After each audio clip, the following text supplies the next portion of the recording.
So, medyo busy tayo ngayon kasi inaasikaso na natin lahat ng mga documentation sa pag-uwi natin sa Philippines. And little update lang sa visa ni na mommy. So, nasa initial assessment na sila. Ayan. So, gawa muna tayo ng bilog. Actually guys, before gumagawa ako ng vermi. So, parang kapareho lang siya ng process ng paggawa ng vermi, guys. Okay. Ayan. And lalagyan natin itong filling na ito. Ayan. Tapos, isasarado natin. Guys, so, okay na yung pagkain natin ngayon. So, ito siya, kachori. Tapos, meron tayong potato dito.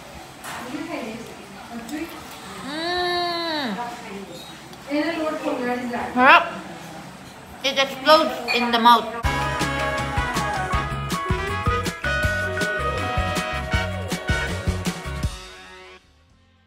Hi guys, good morning. So medyo busy tayo ngayon kasi inaasikaso na natin lahat ng mga documentation sa pag-uwi natin sa Philippines. And little update lang sa visa ni na mommy. So nasa initial assessment na sila. And si Jano tsaka si mommy same lang din initial assessment. Pero yung kina Milan tsaka kay Ivan since 1 year nga siya guys. Yung kay Ivan nasa final consular assessment, pero yung kay Milan pinoproblema ko guys kasi nasa initial consular assessment pa rin. So ayun, yung flight namin is nasa 2 weeks na lang yung hinihintay namin guys. Tapos meron pang Sabado at Linggo, so hindi counted yon as working days. So kukontakin natin yung embassy tomorrow kung ano nga ba yung magiging sagot nila and ano nga ba yung gagawin namin.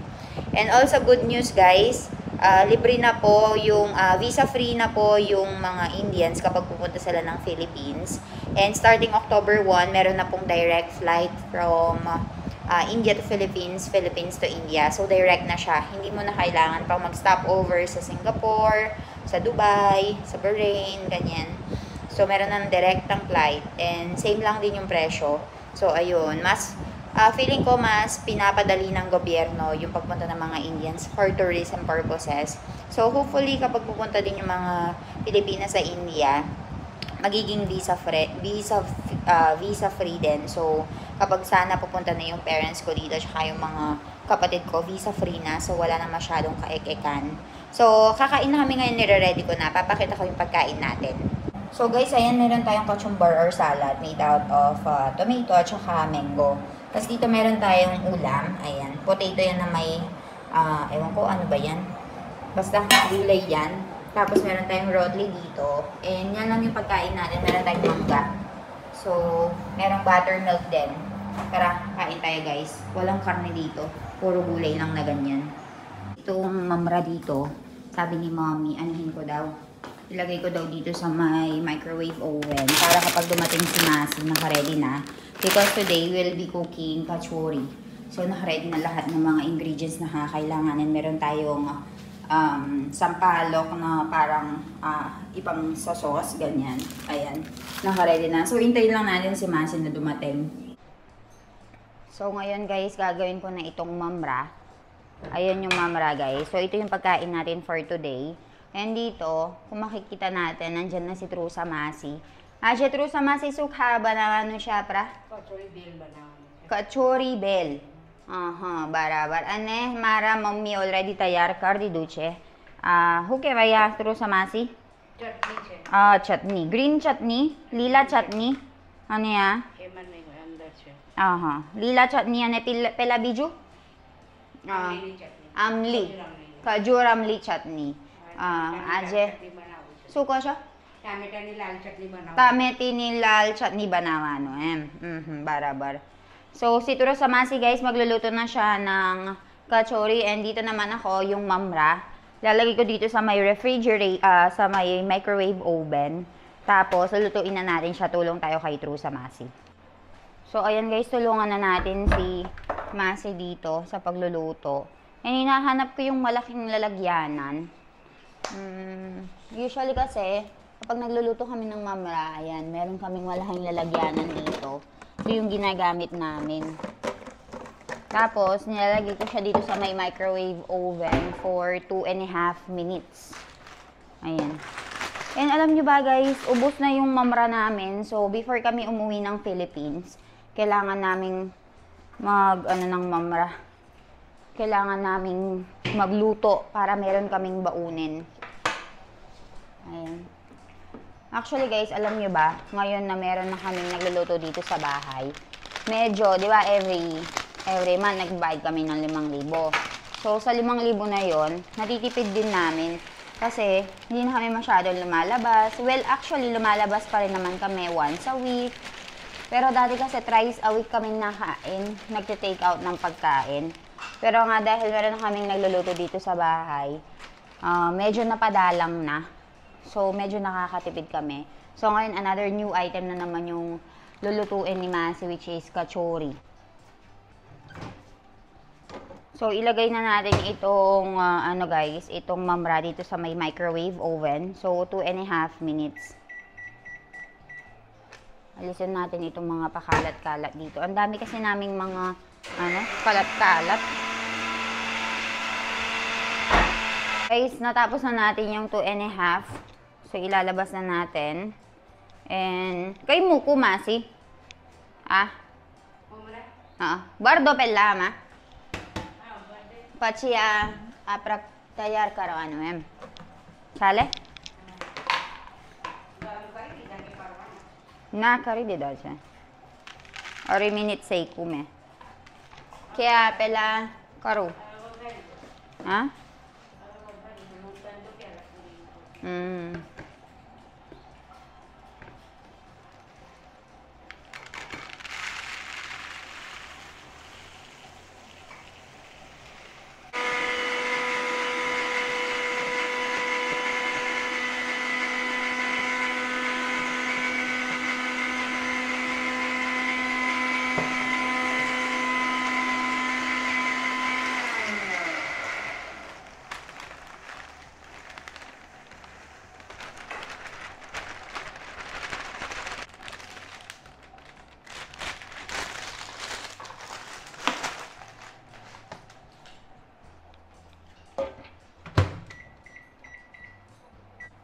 So, ayan guys, natapos ko nang ilagay ito sa may microwave oven natin.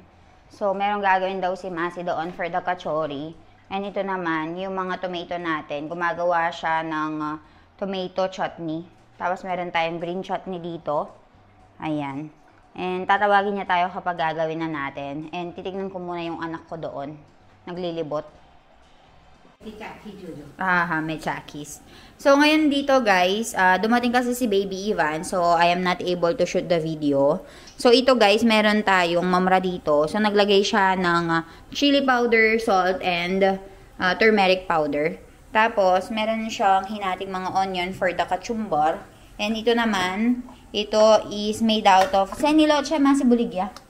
Chananlot. This is made out of chananlot. And ito mix siya ng Medo and Ravolot. So, gagawin niyang puri, guys. So, binilog na ni Masi ng maliliit na ganito. Tapos, meron siyang pinapainit dito na oil. Aso siya, Masi. So, ito naman yung mga potato. So, ang pagkain natin ngayon is kachori. Barabar na yung kachori. So, ganito siya. Wait, buksan natin yung ilaw para makita nyo ng maayos, guys. May dalawang ilaw kami dito. O, yan. Ayan. Gol-gol karawano chem.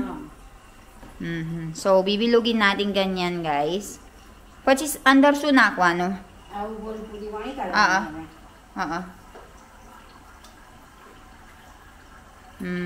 Barabar. Puri jewa. Okay. Tas inside, okay. Ban kar dewa, no? પછી પાછા ગોલ કરવાના. ઓહો, બહુ વાર લાગે આવે.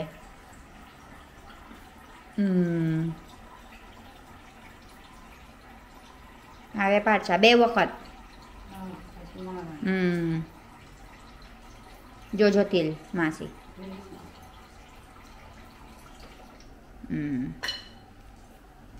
હવે goal goal કરવાના છે એમ. Guys, ang nalaman ko pala ganito siya. So, itong malaking ito yung pang outside. Tapos, itong maliit na ito naman yung filling. So, papakita ko yung buong process. para malaman nyo. So, matrabaho pala ito. First time ko kasing makita na ano silang ganito, guys. Kaya, wala akong idea. Nagpunta ako dito sa my kitchen para matuto. Tapos, kapag okay na siya, ang gagawin natin is kakainin natin siya together with this onion pala. So, I will teach you. Tuturuan tayo ni Masi. So, ayan. Kukuha tayo ng bilog, guys. Tapos, pipipitin natin. Kailangan natin gumawa ng space ng kaunti para ilagay yung filling. Ito yung ilalagay natin. Parang pangpalaman yan. So, ayan. Pag bilog na siyang ganyan, lalagay ni Masi dito, pangpalaman. Pagkatapos, sasarado niya. Okay. And then, kapag nasarado na niya, guys, pipipitin niya ulit at saka niya bibilugin ulit.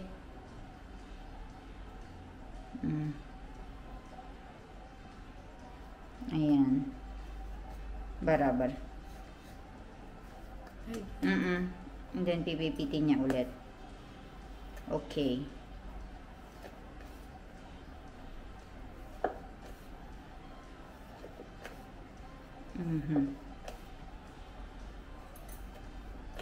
So, dito guys, kapag binibilog mo siya, dapat hindi masyadong manipis. Kasi kapag masyadong manipis yung ginawa mo, ang mangyayari is, yung feeling mo lalabas and masisira yung pagkabilog. Hindi na siya nun lolobo kapag ilalagay mo siya dito sa mainit na mantika.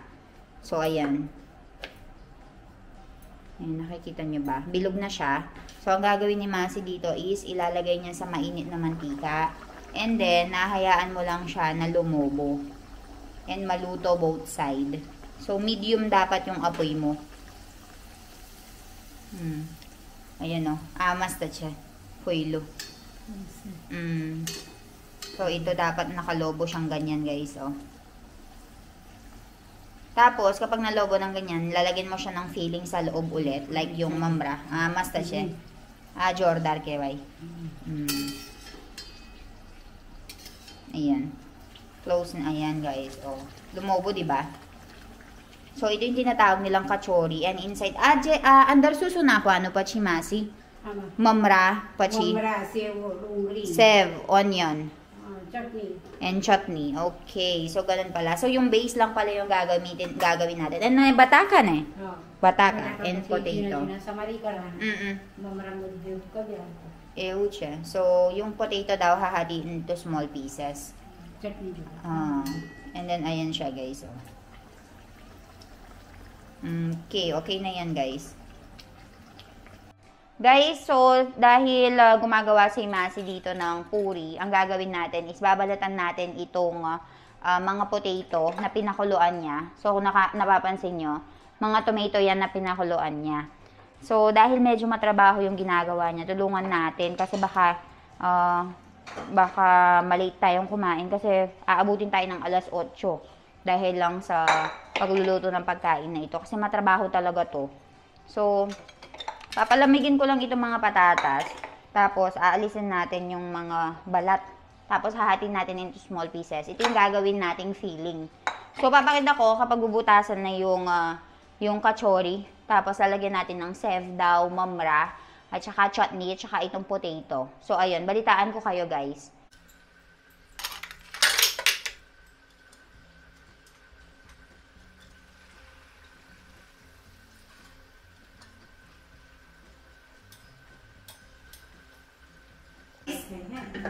Guys, itry natin na gumawa ng ganito. So, nakita ko kung paano gawin ni Masi. Ngayon, itry natin. Masi, barabar siya gold? Small? Akin natin ito, guys. And ilalagay natin yung filling. Ayan. So, gawa muna tayo ng bilog. Actually, guys, before gumagawa ako ng vermi. So, parang kapareho lang siya ng process ng paggawa ng vermi, guys. Okay. Ayan. And lalagyan natin itong filling na ito. Ayan. Tapos, isasarado natin. Dapat nakaloob talaga yan. Huwag natin hayaan na lumabas kasi lalabas yung filling niya. So, ayan. Pag ganyan na, sasara natin. Ayan. Tapos, gagawin natin siya ulit. Bibilogin natin siya ulit. Do you think I know how to do it, Milan? Yes. Alam nyo guys, kung hindi lang ako busy sa pagtatrabaho, I will learn everything, no Milan? I am just little bit busy with life, Baki, or else I know how to Busy do stuff, traveling. Right? No, I'm busy with my life. But mommy is teaching me so many things already. Ang dami nang naturo ni mommy sa akin. Pero nahinto lang dahil nga nagka-resort tayo, dumami yung channel na ginagawa natin. Masi, ayun karo? Boss kayo. Nani, chef? Barabar. Chef. So, ayun guys, ang gagawin natin is ilalagay natin dito sa kumukulong mantika. So, ang sabi ni Masi sa akin kanina guys, dapat lolobo. And yung pagkakamix daw niya ng mga flour, hindi daw maayos yung ratio. Kaya dapat medyo matigas daw. Pero okay na daw, sabi niya. Dapat lumobo. Nagkamali daw siya sa ng ratio. Pero dapat maging ekdom hard. Dapat hard daw to. Poilo, Masi? Nay, poilo. Guys, so okay na yung pagkain natin ngayon. So ito siya, pachori. Tapos meron tayong potato dito. Meron tayong onion. And meron tayong iba't ibang mga chutney. So tara, kain tayo. So ayan guys, tuturuan tayo ni True sa Masi kung paano gawin ito. Kachori. Susunod ako na Masi.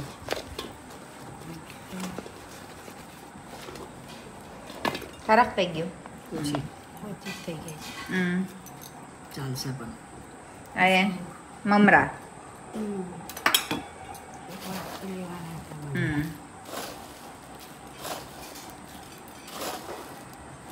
Mamra lewa, no? Pochi, bataka. लाया छ जिनी save Pochi, onion. इधर जिनी सेव कैसे Avesem, chef. And then, red chutney. Green chutney, hot chef. Ahu, chef? तीखी छ ना ये तो Red chutney. Ave. Ahu, chef, Masi. Kajuramli.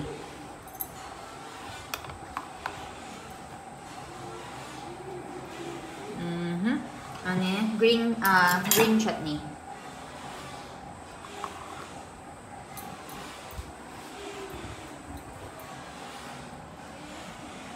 Mix करवाना बस અને સેવ appetizing બહુ જોરદાર દેખાય છે ચાલો ખાઈ લો આપણે હવે તમે ચાકી જો I don't think you can eat it with spoon. હાથ ખાવું પડશે guys એવી રીતે ખાવાનું છે જો guys ganito siya kainin no. Oh. Yummy. Masta siya? Masarap daw guys. So mix of everything. Meron tayong potato, meron tayong sev, meron tayong red chutney, green chutney, and sampalak chutney. Kain tayo. Tikman natin, sobrang sarap.